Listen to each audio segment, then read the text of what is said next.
Hello friends, today I want to discuss data structures introduction. So coming to introduction part. So first of all I want to give you what is the data structure. Data means a value or set of values. As singular or plural will represent it as data. Suppose for example 34, 12.5, 30,000. So all are data. Here, if you consider the difference between information and data, so this is just a value. If you want to give the meaning for this data, that is called information. So what is the difference between data and information? Data means a value that may be integer value, 12.5, 30,000, or character, or string, any name. So every value we simply call it as a single value or group of values. We represent it as data. What is information? If you consider some meaningful data is called simply information. So what is the meaning of this data? So 34 for example it is age, 12.5 it is experience, 30,000 which is nothing but salary, means information regarding to the data. So what is that? So if you process the data, it is nothing but information. If you combine all this data and information, if you organize the total data in terms of particular order, particular organization, you simply call it as, we organize the data, simply you call it as data structure. Organize the data. For example, if you consider 34, 40, 50, 2, 15, if you consider this set of total data, if you organize all this data in terms of ascending order or descending order. So we organize this data in terms of ascending order or descending order. That is one data structure. Means based on our requirement, which one we want the data to process, we apply some of the data structure. So finally, how we will define the data structure? Organize the data in particular order, which is simply nothing but data structure. Simple definition of data structure is organize the data. So we will organize the given set of data in terms of based on our requirement, we will apply the particular organization. So simply if you want to consider the coming to the types of data structure, so mainly categorized into primitive and non-primitive data structures.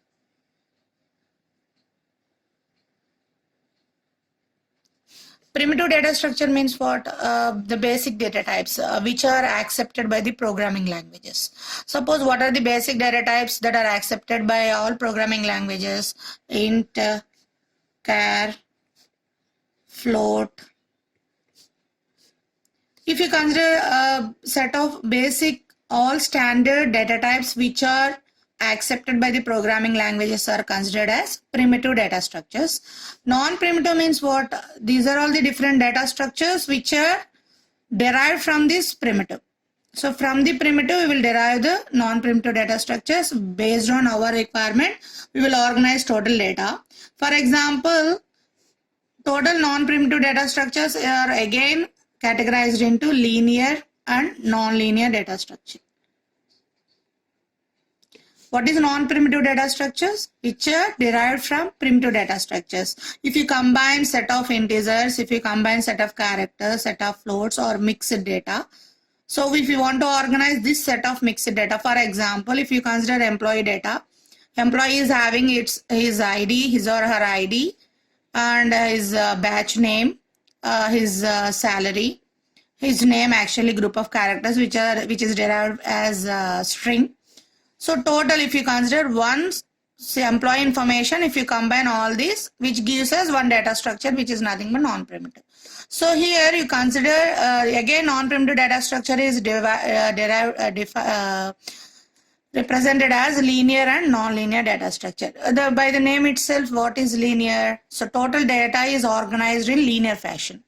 Means all are arranged in sequential order. Non-linear means what? Data is not organized in terms of sequential order, which is in zigzag order. Basically, we discuss different, for example, what are the different linear data structures? For example, array. Array is the best example for linear data structure. What is an array? Array is nothing but group of collection of data elements which are arranged in sequential order, sequential memory locations. For example, we consider 3 data elements, 3, 5, 4.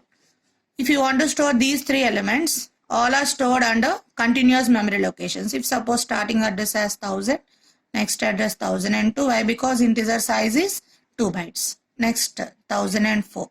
All are linear. Why? Because to store an integer in memory, it requires 2 bytes, 1000 and 1001. If you want to store integer 5, it requires 1002 and 3.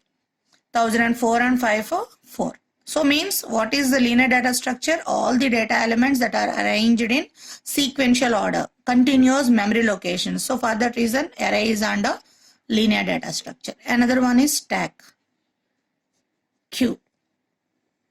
So I will discuss total stack and queue and some of the applications on arrays in our next session. So these are all the examples for linear data structures. Coming to nonlinear data structures, trees and graphs. Trees and graphs. Suppose consider one simple example of tree, where family tree. He is our grandparent, your father, you. So here, coming to nonlinear data structure, data is not in organized just like this continuous memory locations. Nonlinear data structure, data is organized in terms of tree structure or father and his siblings, you and your siblings. So data is organized like this. Suppose you consider one organization. So consider one organization, one simple office which consists of different sections. Under sections, different categories, just starting from the lower to higher. So if you consider this set of data, if you want to represent this set of data, obviously we select trees or graphs. These are all not in sequential order. All are not under sequential order, which represents set of values, not a single value. Coming to primitive data structure, which is used to represent a single value. So topics to be discussed under data structures. One is linear data structures. Under linear data structures, I want to cover array concept. Under array concept, searching and sorting. Under nonlinear data structure, stacks, queues, linked list. Under nonlinear data structures, graphs, trees. Please subscribe to the channel Issue, and if you like this video, give a big thumbs up. Bye bye.